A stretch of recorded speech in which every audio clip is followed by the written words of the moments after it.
Hello, my friends. Welcome back to Magnifying Motherhood. I am your host, Nicole Ride. I am so shocked and grateful for the support that my podcast received with just our first episode. My mom and I had so much fun recording, and it was really awesome to just start this project, and it took off better than I thought. Honestly, I'm so grateful for all of you that have shared or subscribed or liked or commented or whatever you've done, or messaged me directly even, just to say that you enjoyed our podcast. That makes me feel really happy that you are already enjoying it. I wanted to share that I already made my first mistake. What a surprise. I'm not perfect. I announced our Instagram name as the wrong name. So our real, true Instagram name is actually Magnifying Motherhood with a period and then Nicole. So magnifyingmotherhood.nicole. And our Facebook page is still Magnifying Motherhood with Nicole. I'm so sorry for that mix-up, but I did not want to go back and re-record everything I had just said just to give the right Instagram name. So I will try not to make that mistake in the future, but I probably will. So today I'm going to be by myself. Some people requested my birth story and how I prepared to go to the hospital. And so I kind of wanted to just take an episode and cover that for you guys. So let's just jump right in. How I prepared for birth. Oh boy. I don't know. For me, I am an overthinker and I'm an over-preparer, if that's a word. I think I'm making it one if it's not, because I am definitely one. I constantly was Googling questions about my pregnancy, like what I could and couldn't do, what I should be feeling, what I shouldn't be feeling, because I didn't want to call my doctors every 5 seconds and be annoying them unless I thought it was serious. And so, and I didn't ask a ton of friends for their opinions just because I know that every pregnancy is so different. But it did help to go to friends for advice. Here and there, you just have to sometimes take it with a grain of salt because, like I just said, every pregnancy is different and you never know what applies to you and what doesn't.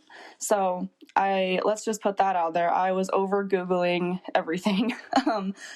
I honestly, and I think because the reason I did that is because I did have a bit, I don't know if there's a name for it, but I did have some anxiety during my pregnancy. I've never been diagnosed with anxiety, but at certain times in my life, I've had moments of it, and my pregnancy was a time in my life where I did have anxiety.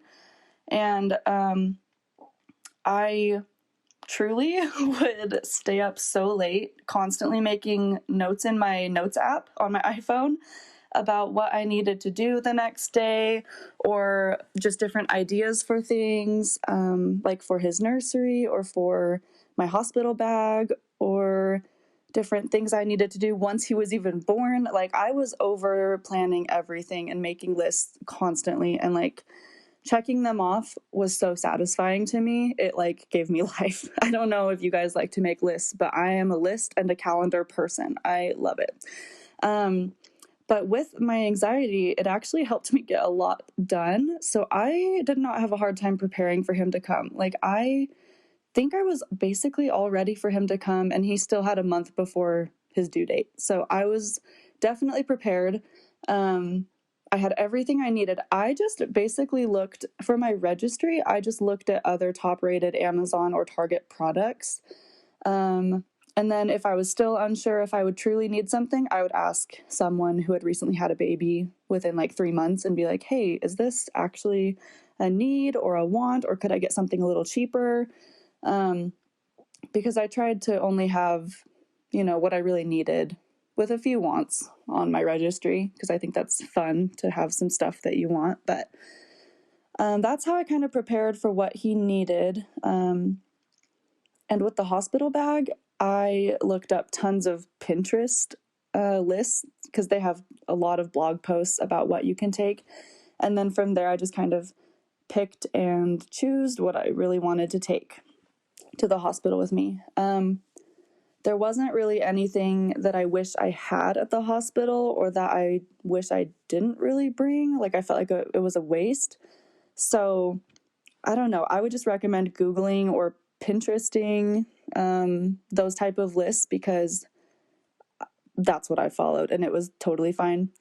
I did like clean a lot of stuff. I was in total nesting mode. I was so stressed that our nursery wasn't done. I probably drove my husband Dylan so crazy, being like, "Oh, can you hang up this picture? Can you hang up this shelf? Can you put together the crib like now, even though he's not going to be born for 5 months?" I don't even know. I was so on top of stuff.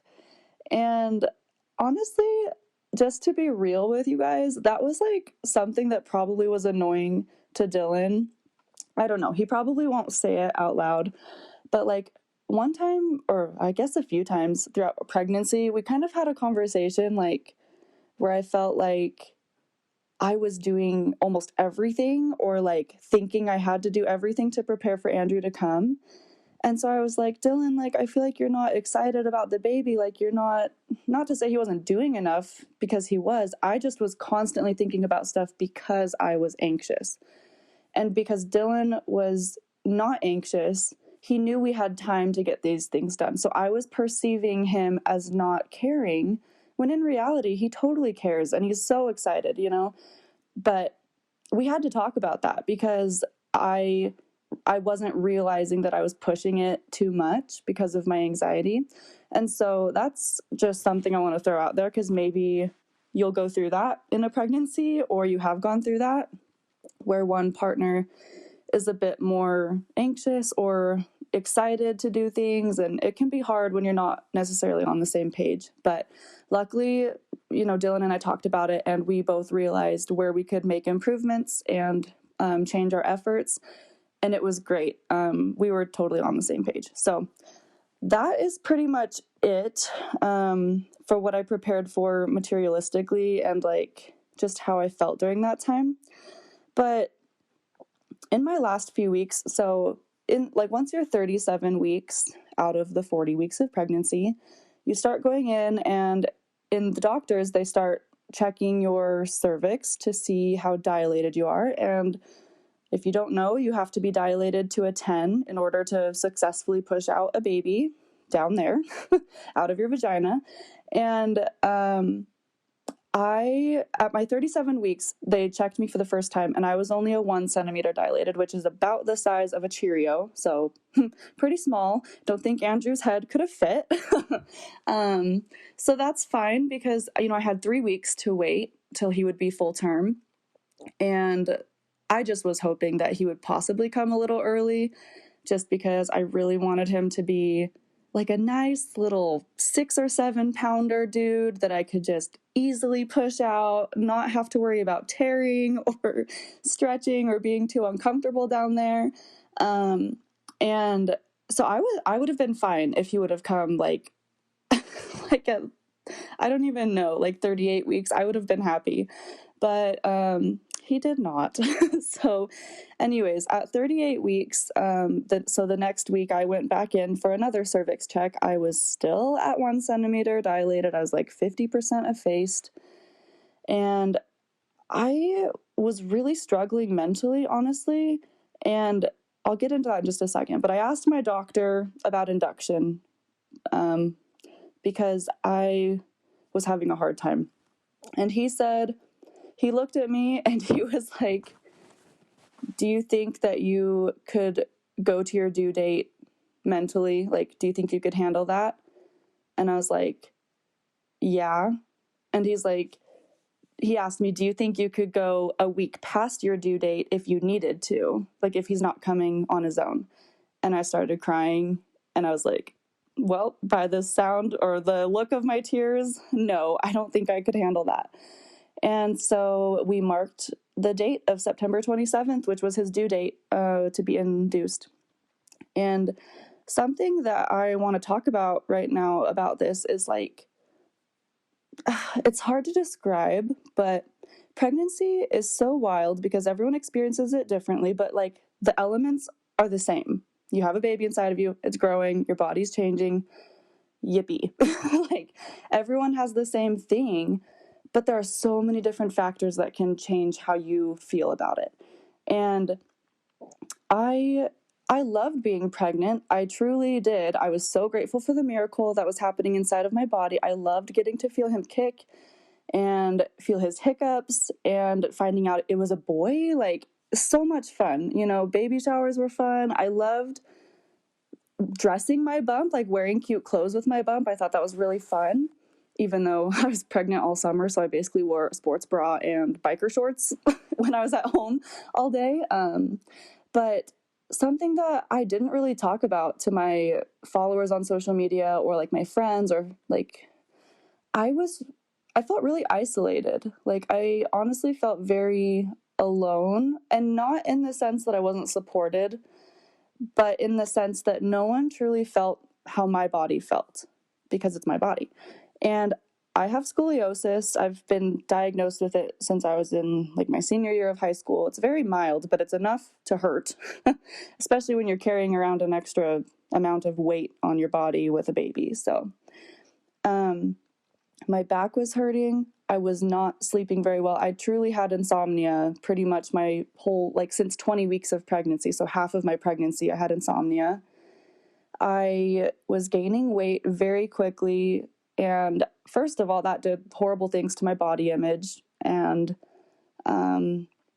it physically hurt my joints and my bones to carry around that extra weight and walk around. And along with all the other symptoms of pregnancy, like feeling sick or tired or, whatever you feel. And so I felt very isolated, because as much as you can share these feelings with other people, they don't truly know, because they didn't have my body or my feelings of my body. And so I knew that they meant well, but I did feel pretty isolated and alone. And it was getting to me mentally. I was very anxious for him to come. I just was like, once he's here, it'll be okay. All of those symptoms will melt away and he'll be here and it'll be okay. And I just wanted him out of me so bad. I was so anxious. Like, I just kept thinking of like things that could go wrong, or I don't know. Anyways, I'll move on from this, but I just wanted to say that if you're feeling anxious or alone in your pregnancy, I totally get that, because that's how I felt. And I don't really have a solution to fix it, but I just want you to know that that's a thing and you're not crazy for feeling that way. So back to my story. My plan was to be induced on my due date, the 27th of September. So he said that would be the earliest he could like induce me, feeling confident that everything would be okay. So I gladly accepted, and that day was going to be a Monday. But the week before that Monday, the hospital called me, and they actually told me that the hospital was going to be too busy that day. And they asked if I could actually come in one day earlier on Sunday morning. And I was thrilled. I was like, yeah, one day earlier, that'd be great. So this leads me into what actually happened, my actual birth story. I'll try to keep it pretty simple, because overall, it was about 19 hours of labor, and I won't go into detail of every single hour because that would be super boring. I'll just go over some of the highlights and how I progressed. So, Sunday morning, I check into the hospital at 7 a.m., and I was with my husband, Dylan, my mom, Evelyn, and my dad, Scott. However, because of COVID, I could only have 2 visitors be with me, and so my dad actually went home. He just helped me drop off the stuff I was bringing to the hospital. We hugged goodbye. And my husband and my mom stayed with me for that first day. Well, Dylan stayed with me the whole time, but my mom stayed with me that first day shift. So I'm basically 40 weeks.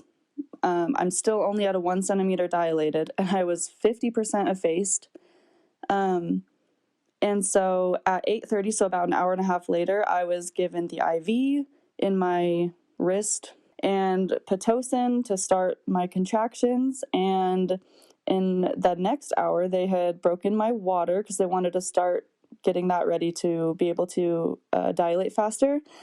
And this is the only time I will say this on my podcast probably, but that hurt like hell. Like, it hurt so bad to get my water broken. I don't know what it was, but that was the worst part of my birth, like pain-wise.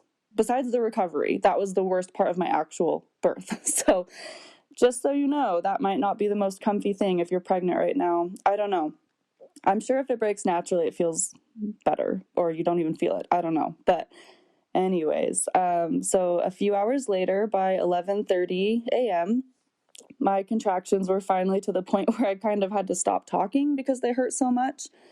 And so at that point, I was like, okay, I actually wanted to kind of push myself to feel the contractions because I wanted to, this might sound dumb, but I wanted to be like, okay, this is what like a woman has gone through if they give birth like naturally, like no medication. And I kind of wanted to feel a little bit of contractions just to like see how much I could take. I know that sounds really weird, but it was like the one thing I wanted to feel. So I felt my contractions until I was like, okay, never mind. I don't want to do that anymore.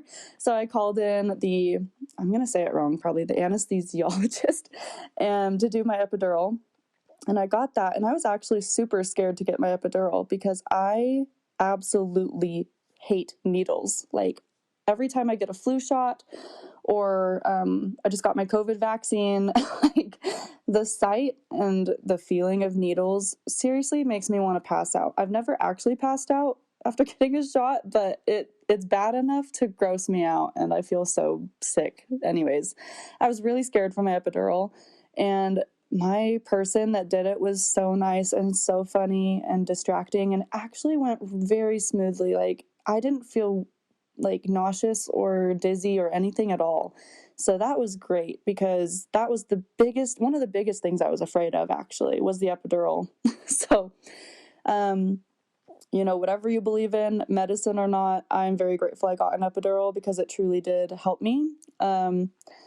So very grateful for that. And then, so fast forwarding about 6 hours, basically from 6 p.m. on, I was stuck at a 5 centimeter dilation and I was now 85% effaced.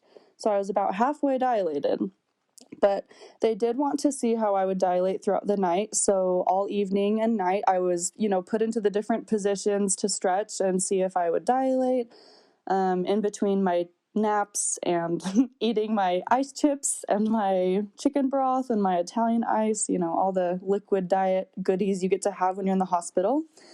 And I was very hungry because I had come in that morning and I wasn't able to eat anything all day. I just had a little breakfast before I came in. So I was actually super hungry when I was in the hospital, but so they had me doing that all night just to see if I would dilate, and it was so discouraging when they'd come in every I think it was 3 hours or 2 hours and nothing had changed, and it's like, why isn't this working? Like what's wrong with my body? Like just do it. Like I didn't get why it wasn't working. So but at around 3:30 in the morning, so it was now my actual due date, Monday the 27th, 3:30 a.m., the nurse did call my doctor because I was failing to progress, which basically just means that I wasn't dilating at the rate that I should be, and I was still stuck at a 5. And so my doctor came in, assessed me, and talked to me, and we all decided that a C-section would be best at this point because once my water was broken, I was risking infection going on that long with it being exposed down there. And I was fine with that, honestly, because I was a C-section, like my mom had a C-section, and so it's actually pretty normal for me to think of births as being a C-section. Like it didn't scare me at all, like really not that much. I was actually more scared of pushing him out vaginally just because, I don't know, you see all the movies and you see them screaming and like wanting to die. Like, I don't know, it just seemed really intimidating to me to have to push him out. So I was actually kind of grateful for a C-section because for me, it felt like an easy way out for myself to be able to give birth in an easy way that I wouldn't have to be like doing the work. I know that other people don't probably feel that way, so please take it with a grain of salt how I said it's the easy way out. I don't truly mean it like that. but for my sanity, it was easier on me. So I was happy to have a C-section. I didn't mind. I was just like, okay, what's going to be going on? Like, I don't exactly know, but that's okay. So after 19 hours of labor at 3:45 a.m., I was wheeled into the OR, and my epidural was still working as far as the contraction pain was concerned, but it was not strong enough for the surgery that was about to go down.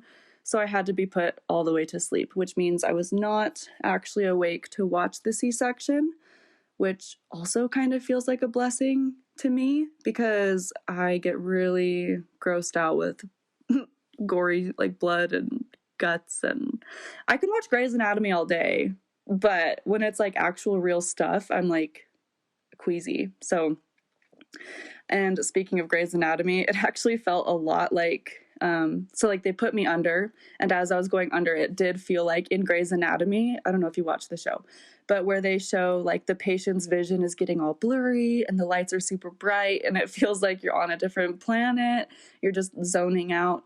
And that's exactly how I felt. And I just remember the blue sheet being the last thing I saw that was covering me from seeing my abdomen. And so while I was asleep, my sweet baby boy Andrew was born at 4:12 a.m. and he was 9 pounds and 13 ounces and 21 inches long. So I'm actually so grateful that I didn't have to push him out of me because he was a chubby boy. So I called him, well, I still call him this, but his nickname is my squishy boy because he just was so squishy from birth, like just so chubby. I love it. Sadly, Dylan, my husband, was not able to come into the OR until after Andrew came out. But he was there for Andrew to get all of his measuring done and everything and talk to the nurses. And Dylan said that my abdomen was still open when he came in. And so he got to see my uterus and everything. And I mean, I guess that's true love if he's stayed with me after seeing all that, because I feel like that's kind of gross. But no, he's a good husband, and he is actually in the medical, he wants to go into the medical field, so he thought it was cool. So, but, so the first time that I met my son was at about 5:50 a.m., so just an hour or so later, when I was waking up out of the medicine. I was so out of it still, and my vision was pretty blurry because of the medicine. And I am an emotional person anyways, but it made me very emotional, just the effects of the medicine. And I kind of remember, and this, I've been told this is what I said. The first thing that I asked was, is he okay? And then once I heard that he was okay and that he was perfect, I then asked, am I okay? And they said, yes, he is perfect and you are good. Everything went perfectly. And so that was like my main concern, was just, is he okay? And then, am I okay? Just making sure I had no complications during my surgery. And then I remember seeing Dylan. He was still in his, I think it was white, actually, like white outfit of being in the surgery room. And his little hat thing the little cap was still on. So I remember seeing this like white blob walk toward, or maybe it was blue, I don't know. But I remember seeing like a blob walk towards me, holding a little swaddled bundle. And Dylan brought Andrew over to me for me to hold him. And I was so sad because I couldn't truly see his face clearly. And I was crying like I am now. Because I just wanted to see his face so bad, because I had pictured, you see everyone else's birth pictures, they have their baby right on their chest and they're covered in all the cheesy vernix and they get to just be in that moment with them. But I could not see Andrew all the way because of my medicine, and that made me really sad. But once I held him in my arms and close to my heart, my whole world was complete and it was perfect. I felt his smooth, chubby cheeks, and I just was stroking his face just so I could at least feel him, even if I couldn't see him. And I think I just said something like, I'm your mama and I love you. And it was very special. It was a beautiful moment. Like, no one prepares you. Nothing can prepare you for that moment, because no matter how your birth goes, it's just like they're here and they're safe and nothing else matters in the world. You're just in your own bubble. And it was beautiful. Sorry for getting emotional. I honestly hadn't gone back and looked at my notes. My mom kept notes of my birth stories that I'd remember later. And I hadn't read them until this morning when I was preparing for this podcast. So it actually just still makes me very emotional because it brings back so many memories. So I'm really grateful for this episode to be able to kind of reminisce. But so that's how he came to be into the world. I'll just add in a little bit of the after portion because it's still part of his birth story, in my opinion. So we had gone into the hospital on a Sunday, but we had to leave Friday because he was actually in the NICU for a few days due to issues regulating his blood sugar and his temperature. And he also had a little bit of jaundice. The doctors just think that I probably went undiagnosed with gestational diabetes, and so maybe something happened there.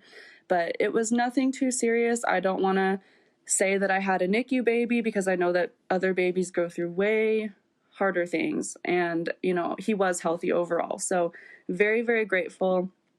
And I gained such a huge appreciation for nurses and for doctors because they, besides my own husband and like my mom and dad coming to visit, they saved me. Like, they were so helpful. They were so kind to me. And, sorry, I'm probably going to cry again, but after birth, I felt so I don't even want to say it, but I felt so ugly and I felt so yucky and stinky and just sticky. You know what I mean? If you've given birth, you know what I mean. But like, you just don't feel like you're in your own body. And so I was very scared for others to see me like that and to see me at my rawest moments, like pumping and trying to breastfeed. And I mean, I was fine showing people, my body. Like, that wasn't the issue. They were so nice to me, and it made me feel like an awesome mother. Like, they made me truly feel so confident that I could do this and that I was his mom and I knew what was best. They were never acting like entitled towards me. I think I only had one nurse that maybe said something to make me mad, but that's okay. I was so grateful. Like, I gained a huge appreciation for especially labor and delivery nurses. So thank you to all healthcare workers. I truly believe you are angels that walk this earth, based on how some of them made me feel. My C-section recovery was very interesting. It was very unexpected. Like, I just didn't know what to expect. And it was very hard. It hurt so bad. It literally felt like I had been shot in the stomach. And every time I had to try to fold myself out or into bed, it hurt so bad. Or like sitting down on the toilet versus standing up. It was horrible. And showering, it scared me because I didn't want anything to go wrong with my my scar of the C-section, like the stitches, or they actually put staples in me. And so I was a little nervous to shower, but everything like that went okay. But man, C-section recovery is rough. I mean, any birth recovery is rough, but especially as C-section mamas, I think we're pretty bad for doing it. Because it's hard. It's like a true surgery, and it was just hard, and it makes taking care of your baby a little bit harder, I think, because you can't get up and down so quickly. So anyways, that was just part of my experience, so I wanted to throw that in. But overall, he was safe, and it was a beautiful experience, no matter if it went according to plan or not. And I think that's like a big reason I wasn't so upset about a C-section is because I actually didn't, even though I prepared so much for birth, I actually didn't have a set plan. Like, how people will say, oh, what's your birth plan? Or the doctors will even ask you, what's your birth plan? I truly didn't have one besides the fact that I wanted an epidural and I wanted to be in a hospital. Like, I was fine with having a vaginal birth or having a C-section birth. I would have been fine with whatever. I was open to either one. So I think that was a good thing, that I didn't have many expectations about it. I just kind of let it be what it was and take it as it came. So anyways, I don't really know quite how to end this, gracefully, but that's just my story, and it's my experience, and yours might be different, or you might feel differently than me, or maybe you relate to me, I don't know. But that's just kind of what I wanted to share.